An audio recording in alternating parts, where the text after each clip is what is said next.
ಪ್ರಿಯ ವಿದ್ಯಾರ್ಥಿಗಳೇ, ಈ ವಿಡಿಯೋ ಮೂಲಕ ಜ್ಯೋತಿಷ್ಯ ಅರ್ಥಪೂರ್ಣವೋ ಅರ್ಥರಹಿತವೋ ಈ ಗದ್ಯದ ಬಗ್ಗೆ ತಿಳ್ಕೊಳ್ಳೋ ಪ್ರಯತ್ನ ಮಾಡೋಣ. ಇದನ್ನ ಬರೆದಂಥವರು ಎಚ್ ನರಸಿಂಹಯ್ಯ. ಇದರ ಆಕರ ಗ್ರಂಥ ತೆರೆದ ಮನ. ಇದೆಲ್ಲ ನಮಗೆ ಮ್ಯಾಚ್ ದ ಫಾಲೋಯಿಂಗು ಹೊಂದಿಸಿ ಬರೆಯೋರಿಗೆ ಬೇಕಾಗುತ್ತೆ. ಲೇಖಕರ ಹೆಸರು, ಆಕರ ಗ್ರಂಥ, ಇದೆಲ್ಲ ಎಕ್ಸಾಮ್ಗೆ ಯೂಸ್ ಆಗೋ ರೀತಿ ಚೆನ್ನಾಗಿ ನೆನ್ಪಿಟ್ಕೊಳ್ಳೋಕ್ಕೆ ಈಸಿ ಆಗೋ ರೀತಿ ತಿಳ್ಕೊಳ್ಳೋಣ. ಎಚ್ ನರಸಿಂಹಯ್ಯ ಲೇಖಕರು ಹೇಳ್ತಿದ್ದಾರೆ ನೋಡಿ, ಖಗೋಳ ಶಾಸ್ತ್ರವನ್ನ ಆಧಾರವಾಗಿಟ್ಕೊಂಡು ಜ್ಯೋತಿಷ್ಯ ಶಾಸ್ತ್ರವನ್ನ ಸಂಪೂರ್ಣವಾಗಿ ನಾವು ಯಾವುದೇ ಕಾರಣಕ್ಕೂ ನಂಬೋದಕ್ಕೆ ಸಾಧ್ಯ ಇಲ್ಲ, ಒಪ್ಪೋದಕ್ಕೆ ಸಾಧ್ಯ ಇಲ್ಲ ಅಂತಂದೇಳಿ. ಯಾಕೆ ಅದನ್ನ ಎಳೆ ಎಳೆಯಾಗಿ ವಿವರವಾಗಿ ತಿಳಿಸ್ತಾ ಹೋಗ್ತಾ ಇದ್ದಾರೆ. ಖಗೋಳ ಶಾಸ್ತ್ರ ಅನ್ನೋದು, ಫಿಸಿಕ್ಸ್ ಅನ್ನೋದು, ಈ ಭೂಗೋಳ ಎಲ್ಲ ಜಾಗ್ರಫಿ ಅನ್ನೋದು ಅದು ವಿಜ್ಞಾನವಾಗಿ ಬೆಳೀತಾ ಇದೆ, ಬೆಳ್ಕೊಂಡು ಹೋಗ್ತಾ ಇದೆ. ಆದರೆ ಜ್ಯೋತಿಷ್ಯ ಶಾಸ್ತ್ರ ಅದೇ ಹಳೆಯ ತಪ್ಪುಗಳನ್ನೇ ಮಾಡ್ತಿದೆ. ಯಾವ ರೀತಿ ತಪ್ಪುಗಳನ್ನು ಮಾಡ್ತಿದೆ? ರಾಹುಕೇತುಗಳೇ ಇಲ್ಲದ ಮೇಲೆ ಅವುಗಳನ್ನ ಆಧರಿಸಿರುವಂಥದ್ದು.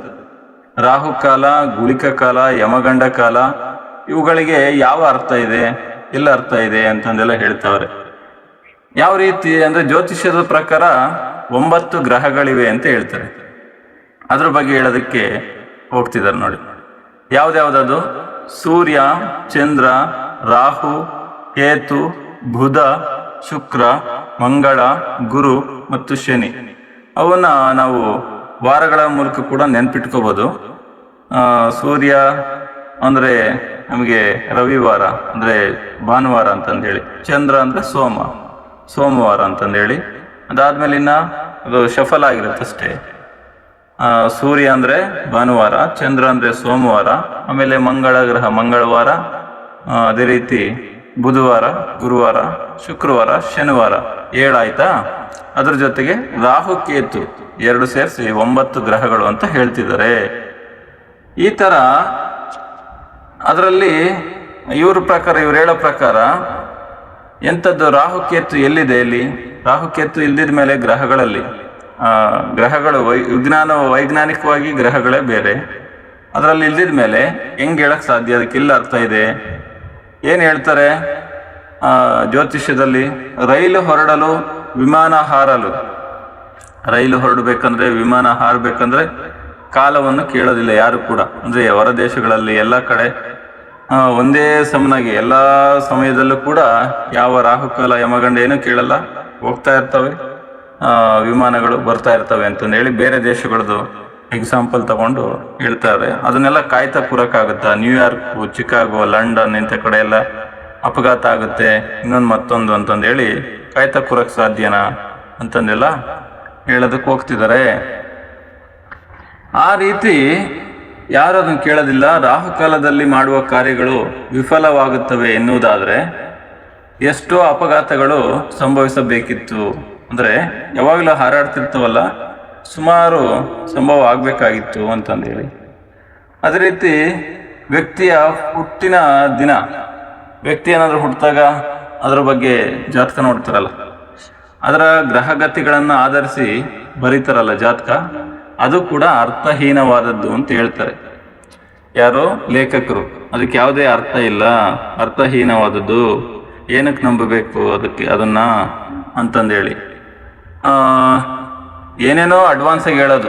ಅವನ ಪಾಪ ಶ್ರಮಪಟ್ಟು ವಿಜ್ಞಾನಿ ಆಗ್ತಾನೋ, ಪ್ರೊಫೆಸರ್ ಆಗ್ತಾನೋ, ಏನೋ ಒಂದು ಡಾಕ್ಟರ್ ಆಗ್ತಾನೋ, ಏನೋ ಒಂದು ಆಗ್ಬೋದು, ಬಿಸ್ನೆಸ್ ಮ್ಯಾನು. ಅಡ್ವಾನ್ಸ್ ಆಗಿ ಮುಂಚೆನೇ ಹೇಳ್ಬಿಡೋದು. ಅವನ ಜಾತಕದಲ್ಲಿ ಅವನು ಎಜುಕೇಶನ್ ಇಲ್ಲ, ಈ ಥರ ಬಿಸ್ನೆಸ್ ಇಲ್ಲ, ಏನೋ ಒಂದು ಹೇಳೋದು, ಬೇರೆದು ಯಾವುದೋ ಹೇಳೋದು. ಈ ರೀತಿ ಹೇಳ್ತಾರಲ್ಲ, ಇಂಥ ದಿನನೇ ಸಾಯ್ತಾನೆ, ತಂದೆಗೆ ಸಾವು ಬರುತ್ತೆ, ಈ ಥರದ್ದೇನೇನೋ ಹೇಳೋಂಥದ್ದೆಲ್ಲ ಇರುತ್ತಲ್ಲ, ಎಲ್ಲ ಶುದ್ಧ ಸುಳ್ಳು ಅಂತಂದೇಳಿ ಹೇಳ್ತಿದ್ದಾರೆ. ಜೊತೆಗೆ ಭೂಕಂಪ, ಪ್ರಕೃತಿ ವಿಕೋಪ ಇವೆಲ್ಲ ಕೂಡ ಇದೇ ಸಮಯದಲ್ಲಿ ನೋಡ್ತೀವಿ ಅಂತಂದೆಲ್ಲ ಜ್ಯೋತಿಷಿಗಳು ಅವಾಗ ಹೇಳ್ತಾ ಇರ್ತಾರಲ್ಲ, ಮುಂದಾಗೋದ್ನೆಲ್ಲ ಏನೇನೋ ನಾವು ಹೇಳ್ತೀವಿ ಅಂತಂದೇಳಿ. ಈ ಥರದ್ದೆಲ್ಲ ತಪ್ಪಾಗುತ್ತೆ. ಹಿಂಗೆ ಇನ್ನು ಎಂಥದ್ದು ನಾಮಕರಣ, ಜಾತಕ ಇದೆಲ್ಲ ಬಿಟ್ಟು ಮದುವೆ ವಿಚಾರದಲ್ಲಿ ಬಂದರೆ ಎಷ್ಟೋ ಮದುವೆಗಳು ಯಾವುದೇ ಜಾತಕವನ್ನೇ ಕೇಳಿರಲ್ಲ. ಜಾತಕ ಇನ್ನೊಂದು ಏನೇನು ರಾಶಿ ಗುಣ ಇವೆಲ್ಲ ನೋಡ್ತಾರಲ್ಲ, ಅದನ್ನೆಲ್ಲ ಬಿಟ್ಟು ಕೂಡ ಮದುವೆ ಆದರೂ ಕೂಡ ಜಗತ್ತಲ್ಲಿ 90% ಹೆಚ್ಚು ಜನರ ಮದುವೆಗಳು ಯಾವುದೇ ಜಾತಕನೇ ಇಲ್ದಂಗೆ ನಡೀತವೆ. ಅವರ ವಿವಾಹಗಳು ಕೂಡ ಬೇರೆಯವ್ರ ಥರನೇ, ಬೇರೆಯವ್ರು ಏನು ಕೇಳಿರ್ತಾರಲ್ಲ ಜಾತಕ ಇದೆಲ್ಲ ಕೇಳಿ ವಧುವರರು ಗಂಡು ಹೆಣ್ಣು ಎರಡೂ ಕೂಡ ಏನು ಗುಣಗಳು ಇದನ್ನೆಲ್ಲ ನೋಡಿ ಮದುವೆ ಆದರೂ ಕೂಡ ಏನು ಸುಖ ಅಥವಾ ಅಸುಖ ಅಂದರೆ ಎರಡೂ ಇರುತ್ತೆ, ನೋವು ನಲಿವು ಅಂತ. ಆ ಥರ ಇವರು ಕೂಡ ಕೇಳಿದ್ರು ಕೂಡ ನೋವು ನಲಿವು ಇದ್ದೇ ಇರುತ್ತೆ. ಅದರಲ್ಲೇನು ಸ್ಪೆಷಲ್ಲು ಹೇಳೋ ಅಂಥದ್ದು ಅಂತ ಹೇಳ್ತವ್ರೆ. ಹಂಗೆ ಸರಿಯಾದ ರೀತಿ ಕರೆಕ್ಟಾಗಿ ಹೇಳೋಕ್ಕಾಗ್ತಿದ ಮೇಲೆ ಈ ಜ್ಯೋತಿಷ್ಯ ಒಂಥರ ಹೆಂಗೆ ಅಡ್ಡಗೋಡೆ ಮೇಲೆ ದೀಪ ಇಟ್ಟಂತೆ ಅಂತ ಹೇಳ್ತಾವ್ರೆ. ಅಡ್ಡಗೋಡೆ ಮೇಲೆ ದೀಪ ಇಟ್ಟಂತೆ ಅಂದರೆ ಇದು ಒಂದು ಸಂದರ್ಭದ ಪ್ರಶ್ನೆ, ಸಂದರ್ಭಕ್ಕೆ ಕ್ವಶನ್ ಬರುತ್ತೆ. ಅಡ್ಡಗೋಡೆ ಮೇಲೆ ದೀಪ ಇಟ್ಟಂತೆ ಅಂದರೆ ಸರಿಯಾದ ರೀತಿ ಹೇಳೋಕ್ಕಾಗ್ತಿಲ್ಲ ಅವ್ರಿಗೆ, ಒಂದು ತಮಾಷೆ ಆಗಿರುತ್ತದೆ. ಜ್ಯೋತಿಷ್ಯ ಕೇಳೋದಕ್ಕೆ ಏನೇನೋ ಬೇರೆ ಅರ್ಥ ಕೊಡ್ತಾ ಇರ್ತವೆ, ಒಂದಕ್ಕಿಂತ ಹೆಚ್ಚು ಅರ್ಥವನ್ನು ಕೊಡ್ತವೆ. ದಿನಪತ್ರಿಕೆ, ವಾರಪತ್ರಿಕೆ, ಇದರಲ್ಲೆಲ್ಲ ನ್ಯೂಸ್ ಪೇಪರಲ್ಲಿ ಭವಿಷ್ಯವಾಣಿ ಎಲ್ಲ ಬರ್ತಾ ಇರುತ್ತಲ್ಲ, ಏನೇನೋ ಭವಿಷ್ಯವಾಣಿ ಹೇಳೋದು. ಈ ದಿನ ನಿಮಗೆ ವ್ಯವಹಾರದಲ್ಲಿ ಲಾಭ ಉಂಟಾಗುತ್ತೆ, ನೀವು ಈ ದಿನ ಪ್ರಯಾಣ ಮಾಡಬಾರ್ದು, ಈ ಥರದ್ದೆಲ್ಲ ಭವಿಷ್ಯವಾಣಿ ಎಲ್ಲ ಹೇಳ್ತಾರಲ್ಲ. ಅದು ಎಷ್ಟು ಮಟ್ಟಕ್ಕೆ ಸರಿ ಅಂದರೆ ಯಾವುದೋ ರಾಶಿಯಲ್ಲಿ ಯಾವುದೋ ನಕ್ಷತ್ರದಲ್ಲಿ ಅನುರಾಧ ನಕ್ಷತ್ರ ಇದಾವ, ಪುಷ್ಯ ನಕ್ಷತ್ರ ಇದು ಯಾವುದೋ ಒಂದು ನಕ್ಷತ್ರದಲ್ಲಿ ಹುಟ್ಟಿರೋರು ಎಷ್ಟು ಲಕ್ಷಾಂತರ ಜನ ಇರ್ತಾರೆ. ಅವರೆಲ್ಲರಿಗೂ ಆ ಸಮಸ್ಯೆ ಆಗುತ್ತಾ ಅಥವಾ ಅನುಕೂಲ ಆದರೆ ಎಲ್ಲರಿಗೂ ಆಗುತ್ತಾ? ಈ ಥರದ್ದು ಅವರು ಹೇಳೋದಕ್ಕೆ ಇಷ್ಟಪಡ್ತಾರೆ. ಹಂಗಾಗಿ ಅದು ಸರಿ ಹೋಗಲ್ಲ. ಜ್ಯೋತಿಷ್ಯ ಇದೆಲ್ಲ ಅಡ್ಡಗೋಡೆ ಮೇಲೆ ದೀಪ ಇಟ್ಟಂತೆ ಅಂತಂದೇಳಿ ನಿಖರವಾಗಿ ಏನು ಹೇಳೋದಕ್ಕೆ ಸಾಧ್ಯ ಇಲ್ಲ ಅಂತಂದೇಳಿ ಇನ್ನೂ ಆ ಭವಿಷ್ಯವಾಣಿ ಬಗ್ಗೆ ಒಂದು ಜ್ಯೋತಿಷ್ಯದ ಎಕ್ಸಾಂಪಲ್ ಕೂಡ ತಗೊಂಡು ಹೇಳ್ತಾವ್ರೆ. ಯಾವುದೋ ಒಂದು ಮಹಿಳೆಗೆ ಅಂದರೆ ಗರ್ಭಿಣಿ ಹೆಣ್ಣು, ಅವ್ರಿಗೆ ಜ್ಯೋತಿಷ್ಯದವರು ಜ್ಯೋತಿಷಿ ಹೇಳಿದ್ರಂತೆ ನಿಮಗೆ ಗಂಡು ಮಗು ಆಗುತ್ತೆ ಅಂತಂದೇಳಿ. ಅವರು ಖುಷಿಯಿಂದ ನಂಬ್ಕೊಂಡು ಅದೆಲ್ಲ ಆದಮೇಲೆ ಹೋಗಿ ಕೇಳಿದಾಗ ಎಲ್ಲ ಎಂಥದ್ದು ಡೆಲಿವರಿ ಎಲ್ಲ ಆದಮೇಲೆ ಮಗುವಿನ ಜನನ ಎಲ್ಲ ಆದಮೇಲೆ ಹೋಗಿ ಕೇಳ್ತಾರೆ. ಅವರು ಕೋಪದಿಂದ ವ್ಯಕ್ತಪಡಿಸಿದಾಗ ಕೋಪ ಮಾಡ್ಕೊಳ್ತಾರೆ, ಯಾಕೆ ಈ ಥರ ತಪ್ಪು ಹೇಳ್ಬಿಟ್ರಲ್ಲ ಅಂತಂದೇಳಿ. ಆ ಹೆಣ್ಣು ಮಗಿನ ತಾಯಿ ಆದವರು ಇವೆಲ್ಲ ಹೋಗಿ ಕೇಳಿದಾಗ ಅವಾಗ ಹೇಳೋದು ಅದಕ್ಕೂ ಉತ್ತರ ಅವ್ರ ಕಡೆ ಎಲ್ಲ ಆನ್ಸರ್ ಇರುತ್ತೆ. ಹೆಣ್ಣು ಮಗು ಅಂತಂದೇಳಿ ನಾನು ಬರೆದಿದ್ದನ್ನು ತೋರಿಸೋದು, ನಾನು ಹೆಣ್ಮಗು ಅಂಥದ್ದೇ ಬರೆದಿದ್ದೆ, ಆದರೆ ನೀವು ಪ್ರಸವ ಸಂದರ್ಭದಲ್ಲಿ ಅಂದರೆ ಡೆಲಿವರಿ ಟೈಮಲ್ಲಿ ಸಂತೋಷವಾಗಿರಬೇಕು ಅಂತಂದೇಳಿ ನಾನು ಉದ್ದೇಶಪೂರ್ವಕವಾಗಿಯೇ ಈ ರೀತಿ ಹೇಳಿದ್ದೆ ಅಂತಂದೇಳಿ ಅದಕ್ಕೊಂದು ತಂತ್ರ, ಜಾಣತನದಿಂದ ಆನ್ಸರ್ ಕೊಡುವಂಥದ್ದು. ಈ ಥರ ಅಂದರೆ ಇದಕ್ಕೆ ಉದಾಹರಣೆ ಹೇಳ್ತಾರೆ ಸೈನ್ಸ್ ಪ್ರಕಾರ. ಯಾವುದೋ ಕೆಟ್ಟು ಹೋದ ಗಡಿಯಾರ ಕೂಡ ಯಾವುದೋ ಒಂದು 12 ಗಂಟೆ ಆದಾಗ 12 ಗಂಟೆ ಅಥವಾ 10 ಗಂಟೆಗೆ ಕೆಟ್ಟು ಹೋಗಿ ನಿಂತಿದ್ರೆ 10 ಗಂಟೆಗೆ ಬೇರೆ ವಾಚ್ ಕೂಡ ಬಂದಾಗ ರನ್ ಆಗ್ತಿರೋದು ಅಲ್ಲಿಗೆ ಅದು ಬಂದೇ ಬರುತ್ತೆ. ಹಿಂಗೆ ಸುಮ್ಮನೆ ಹೇಳೋದು ಎಷ್ಟು ಮಟ್ಟಕ್ಕೆ ಸರಿ ಅಂತಂದೇಳಿ ಹೇಳ್ತಾವ್ರೆ. ಹಂಗಾಗಿ ಏನೇನೋ ಹೇಳ್ಕೊಂಡು ಎಲ್ಲದಕ್ಕೂ ಅವ್ರ ಹತ್ರ ಆನ್ಸರ್ ಇರುತ್ತೆ.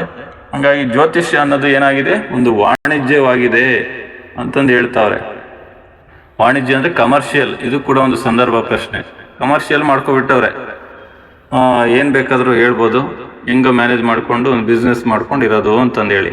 ಅದಕ್ಕೆ ಲೇಖಕರು ಹೇಳ್ತಾವ್ರೆ, ಎಂಥದ್ದು ಈ ಮೂಢನಂಬಿಕೆ, ಜ್ಯೋತಿಷ್ಯ, ಭವಿಷ್ಯವಾಣಿ, ಈ ರೀತಿಯ ಮೂಢನಂಬಿಕೆಗಳಿಂದ ಉಂಟಾಗಿರುವಂಥ ಪರಿಸರ ಮಾಲಿನ್ಯ ಇದೆಯಲ್ಲ, ಇಂಥದ್ದು ಪೊಲ್ಯೂಷನ್, ನೇಚರ್ ಪೊಲ್ಯೂಷನ್, ಅದು ವಾಯು ಮಾಲಿನ್ಯ, ಜಲ ಮಾಲಿನ್ಯಗಳಿಗಿಂತ ಹೆಚ್ಚು ಅಪಾಯಕಾರಿ ಅಂತಂದು ಹೇಳ್ತಾವ್ರೆ. ವಾಟರ್ ಪೊಲ್ಯೂಷನ್, ಏರ್ ಪೊಲ್ಯೂಷನ್, ಇವೆ ಏನೇನು ಇದೆಯಲ್ಲ, ಡೆಲ್ಲಿ ಇದೆಯಲ್ಲ ಪೊಲ್ಯೂಷನ್ ಅಂತ ಹೇಳ್ತಿರ್ತೀವಲ್ಲ, ಆ ಥರ ಅದೆಲ್ಲದಕ್ಕಿಂತಲೂ ಇದೇ ಡೇಂಜರು. ಯಾವುದು ಮೂಢನಂಬಿಕೆ, ಜ್ಯೋತಿಷ್ಯ, ಭವಿಷ್ಯವಾಣಿ, ಇದೇ ಡೇಂಜರು. ನಮ್ಮ ಆತ್ಮವಿಶ್ವಾಸಕ್ಕೆ ಧಕ್ಕೆ ತರುತ್ತೆ ಅಂತ ಹೇಳ್ತಾವ್ರೆ. ಅಂದರೆ ನಾವೇನೋ ಕಾನ್ಫಿಡೆನ್ಸಾಗಿ ಏನೋ ಮಾಡಬೇಕು ಅಂತ ಹೊರಟಿರ್ತೀವಿ, ಅದಕ್ಕೆ ನಮ್ಮನ್ನು ಹಿಂದೇಳಿಯೋದಕ್ಕೆ ಮಾಡುತ್ತೆ.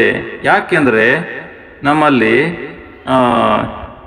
ಇವುಗಳಲ್ಲಿ ಅದಕ್ಕೆ ಗ್ರಹಗಳಿಗೂ ಇವ್ರು ಹೇಳೋ ಪ್ರಕಾರ ಎಂಥದ್ದು ಇವರ ಜ್ಯೋತಿಷ್ಯದ ಪ್ರಕಾರ 4 ಗ್ರಹಗಳೇ ಅಲ್ಲ.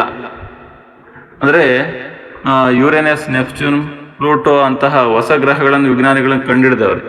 ಅದರಲ್ಲೇನು ಬದಲಾವಣೆನೇ ಆಗಿಲ್ಲ ಜ್ಯೋತಿಷ್ಯದಲ್ಲಿ. ಈ ಥರದ್ದೆಲ್ಲ ಹೇಳ್ತಾವ್ರಲ್ಲ, ಎಷ್ಟು ಮಟ್ಟಕ್ಕೆ ಸರಿ ಅಂತಂದೇಳಿ. ಅದೇ ಥರ ಇಲ್ಲಿ ಜೊತೆಗೆ ಬುದ್ಧ ಹೇಳಿರೋಂಥ ಒಂದೆರಡು ವಿಚಾರವನ್ನು ಕೂಡ ಹೇಳ್ತಾವ್ರೆ. ಬುದ್ಧ ವಿನಯ ಪೀಠಿಕಾ ಗ್ರಂಥದಲ್ಲಿ ಕೆಲವೊಂದು ವಿಚಾರ ಹೇಳಿದ್ರು, ಅದನ್ನು ಹೇಳ್ತಾವ್ರೆ. ಯಾರು ನಕ್ಷತ್ರಗಳ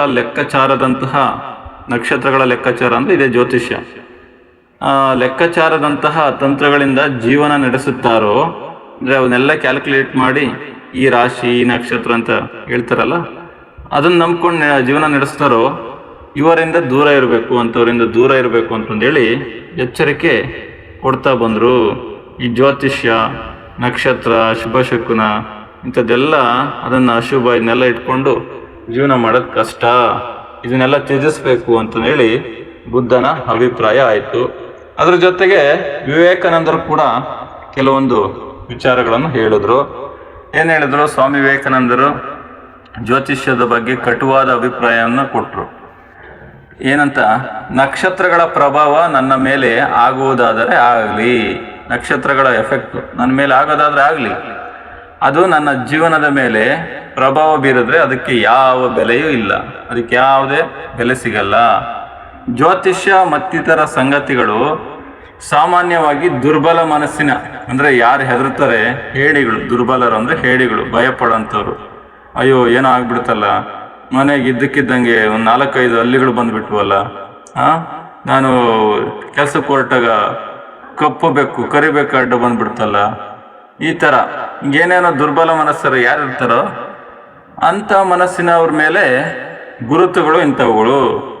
ಬದುಕಿನಲ್ಲಿ ಪ್ರಾಮುಖ್ಯ ಪಡೆದುಕೊಂಡ ಕೂಡಲೇ ವೈದ್ಯರನ್ನು ಕಂಡು ಉತ್ತಮ ಆಹಾರ, ಏನಾದರೂ ತೊಂದರೆ ಆದರೆ ವೈದ್ಯರನ್ನು ನೋಡಬೇಕು, ಆಹಾರ ಮತ್ತು ವಿಶ್ರಾಂತಿನ ತಗೋಬೇಕು, ಇದು ಒಳ್ಳೆಯದು ಅಂತಂದೇಳಿ ವಿವೇಕಾನಂದರು ಅಭಿಪ್ರಾಯ ಪಡ್ತಾವ್ರೆ. ಅದನ್ನು ಬಿಟ್ಟು ಮಂತ್ರವಾದಿಗಳು, ತಂತ್ರವಾದಿಗಳು, ಯಂತ್ರ ತಂತ್ರ ಇದೆಲ್ಲ ಬೇಡ, ಜ್ಯೋತಿಷ್ಯ ಇದನ್ನೆಲ್ಲ ಬಿಟ್ಟು ಆರೋಗ್ಯ ಸರಿ ಇಲ್ಲ ಅಂದರೆ ಡಾಕ್ಟರ್ ಹತ್ರ ಹೋಗಿ ಅಂತಂದೆಲ್ಲ ಹೇಳೋದಕ್ಕೆ ಶುರು ಮಾಡ್ತಾ ಬಂದರು. ನಾವು ಎಲ್ಲ ಗ್ರಂಥಗಳಲ್ಲಿ ನೋಡಿದ್ರು ಕೂಡ ಅಷ್ಟೇ, ಭಗವದ್ಗೀತೆ, ಬೈಬಲ್ ಏನೇ ಆಗಲಿ ಅದರಲ್ಲೆಲ್ಲ ವೈಜ್ಞಾನಿಕವಾದ ಆಲೋಚನೆಗಳೇ ಇರ್ತವೆ. ಅದರಿಂದ ನಾವು ವಿಜ್ಞಾನದ ಆಲೋಚನೆಗಳಿಂದ ನಾವು ತೃಪ್ತಿ ಪಡ್ಕೋಬೇಕು. ಹಂಗಿದ್ರೆ ಮಾತ್ರ ನಾವು ಜೀವನವನ್ನು ಸರಿಯಾದ ರೀತಿ ನಡೆಸೋದಕ್ಕೆ ಸಾಧ್ಯ. ಯಾವುದು ಮೂಢನಂಬಿಕೆ ಉಳ್ಳವನು, ಯಾರು ಮೂಢನಂಬಿಕೆಯಿಂದ ನೋಡ್ತಾ ಇರ್ತಾನೋ, ಮೂಢನಂಬಿಕೆಯಲ್ಲಿ ಒಳಗಾಗಿರ್ತಾನೋ ಅಂಥ ವಿದ್ಯಾವಂತ ಮೂಢನಂಬಿಕೆಯುಳ್ಳವನಾಗಿ ಪರಿವರ್ತಿಸುತ್ತದೆ. ಅಂದರೆ ಇವರಿಬ್ಬರಲ್ಲಿ ಯಾರು ಹೆಚ್ಚು ಅಪಾಯಕಾರಿ ಅನ್ನೋದೇ ನಮಗೆಲ್ಲ ಗೊತ್ತಿದೆ. ಶಿಕ್ಷಣ ಇರುತ್ತೆ ಅವನಿಗೆ, ಆದರೆ ತಗೊಂಡ್ರೆ ಸಾಕು, ಡಿಗ್ರಿ ಮಾಡಿರ್ತಾನೆ, ಒಬ್ಬ ಯಾರೋ ಪ್ರೊಫೆಸರ್ ಆಗಿರ್ತಾನೆ, ಟೀಚರ್ ಆಗಿರ್ತಾನೆ, ಆದರೆ ಏನು 10ನೇ ಕ್ಲಾಸ್ ಓದಿದ್ದಾನೋ ಜ್ಯೋತಿಷ್ಯ ಆಗಿದ್ರೆ ಅವನ ಮಾತು ಕೇಳೋದು. ಅವನು ಹೇಳ್ದ ಅಂದರೆ ನನ್ನ ಗುರುಗಳು ಅಂದ್ಕೊಬಿಡೋದು ಅವ್ರನ್ನೇನೆ. ವಯಸ್ಸು ಹೆಚ್ಚಾಗಿರುತ್ತೆ, ನಮ್ಮ ಗುರುಗಳು ಹೇಳಿದ್ರು, ಅದಕ್ಕೆ ನಾನು ಆ ಹುಡುಗಿನ ಬೇಡ ಅಂತ ಮದುವೆ ಆಗಲಿಲ್ಲ, ಆ ಸಂಬಂಧ ಬೇಡ ಅಂತ ಹೇಳಿದೆ, ಈ ಥರದ್ದು ಅವ್ರನ್ನೇ ಫಾಲೋ ಮಾಡೋಂಥದ್ದು, ಈ ಥರ ಹೇಳ್ಕೊಂಡು ಹೋಗ್ತಾ ಇರ್ತಾರೆ. ಹಾಗಾಗಿ ಕೊನೆದಾಗಿ ಹೇಳ್ತಾವ್ರು ನೋಡಿ, ವಿಶ್ವವಿದ್ಯಾಲಯ ಹಾಗೂ ಉನ್ನತ ಶಿಕ್ಷಣ, ಯೂನಿವರ್ಸಿಟಿಗಳು ಹೈಯರ್ ಎಜುಕೇಷನ್ ಕೊಡ್ತಾ ಇರೋಂಥದ್ದು, ಉನ್ನತ ಶಿಕ್ಷಣ, ಯೂನಿವರ್ಸಿಟಿಗಳೆಲ್ಲ ಉನ್ನತ ಶಿಕ್ಷಣ ಕೊಡ್ತಾವ ತಾನೆ, ಆ ರೀತಿ ಹೈಯರ್ ಎಜುಕೇಷನ್ ಕೊಡುತ್ತಿರುವ ಸಂಸ್ಥೆಗಳು ಜ್ಯೋತಿಷ್ಯ, ಹಸ್ತ ಸಾಮುದ್ರಿಕ ಅಂದರೆ ಕೈ ರೇಖೆಗಳನ್ನು ನೋಡಿ ಹೇಳುವಂಥದ್ದು, ಅದೇ ರೀತಿ ಪವಾಡದಂತಹ ಪವಾಡ, ಮ್ಯಾಜಿಕ್ ಮಾಡೋದು, ಈ ಪ್ರಗತಿ ವಿರೋಧಿ ಅಂಶಗಳ ಪ್ರಗತಿಗೆ, ದೇಶದ ಡೆವಲಪ್ಮೆಂಟ್ಸ್ಗೆ ಇವು ವಿರೋಧವಾಗವೆ, ಆಪೋಸಿಟ್ ಆಗವೆ. ಇಂಥ ಅಂಶಗಳ ವೈಜ್ಞಾನಿಕ ತಪಾಸಣೆಯ ಜವಾಬ್ದಾರಿಯನ್ನು ವಹಿಸ್ಕೋಬೇಕು. ಇದನ್ನ ಸೈಂಟಿಫಿಕ್ ಆಗಿ ವೆರಿಫೈ ಮಾಡಬೇಕು. ಏನು ಮಾಡ್ತಾವ್ರೆ, ಸರಿನಾ ತಪ್ಪು, ಇವ್ರು ಮಾಡಿದ್ನೆಲ್ಲ ಕಂಟಿನ್ಯೂ ಮಾಡೋಕ್ಕೆ ಬಿಡಬಾರ್ದು ಅಂತಂದೇಳಿ. ಅಂಥವರಿಗೆ ಆ ರೀತಿ ಮಾಡಿದ್ರೆ ಮಾತ್ರ ಅಂಥವರಿಗೆ ತೆರೆದ ಮನಸ್ಸು ಇರಬೇಕು. ಸುಮ್ಮನೆ ಹೇಳೋದಲ್ಲ, ವಿಶಾಲವಾದ ಮನಸ್ಸು ಇರಬೇಕು. ಇಲ್ಲಿ ತೆರೆದ ಮನಸ್ಸು ಅಂದರೆ ಖಾಲಿ ತಲೆ ಅಲ್ಲ, ವಿಶಾಲವಾದ ಮನಸ್ಸು ಅಂತಂದೇಳಿ ಈ ರೀತಿ ಹೇಳ್ತಾ ಹೋಗ್ತಾ ಇದ್ದಾರೆ. ಇನ್ನು ನಮಗೆ ಎಕ್ಸಾಮ್ಗೆ ಇಂಪಾರ್ಟೆಂಟ್ ಆಗಿರೋದು ಸಂದರ್ಭಗಳೆಲ್ಲ ಇದ್ರ ಮಧ್ಯೆ ಹೇಳ್ತಾ ಹೋಗಿದ್ದೀನಿ. ಇನ್ನೂ ಹೆಚ್ಚಿನ ಮಾಹಿತಿ ನಿಮ್ಗೆ ಬೇಕಾದರೆ ವ್ಯಾಕರಣಾಂಶಗಳು, ಪತ್ರಲೇಖನ, ಇದೇ ರೀತಿ ವಚನಗಳ ವಿವರಣೆ, ಅದರ ಜೊತೆಗೆ ನೋಟ್ಸ್ ಕೂಡ ನಿಮ್ಗೆ ಬೇಕಾಗಿದ್ರೆ ಇನ್ನು ನನ್ನ KRS ಮಾಸ್ಟರ್ ಚಾನಲ್ನ ಸಬ್ಸ್ಕ್ರೈಬ್ ಮಾಡಿಲ್ಲ ಅಂದರೆ ಸಬ್ಸ್ಕ್ರೈಬ್ ಮಾಡಿ ಹೆಚ್ಚಿನ ಮಾಹಿತಿ ಪಡ್ಕೊಳ್ಳಿ. ನಿಮ್ಮ ಎಕ್ಸಾಮ್ಗೆ ಶುಭವಾಗಲಿ, ಒಳ್ಳೆಯದಾಗಲಿ, ಒಳ್ಳೆಯ ಅಂಕಗಳನ್ನು ಗಳಿಸಿ. ಧನ್ಯವಾದಗಳು.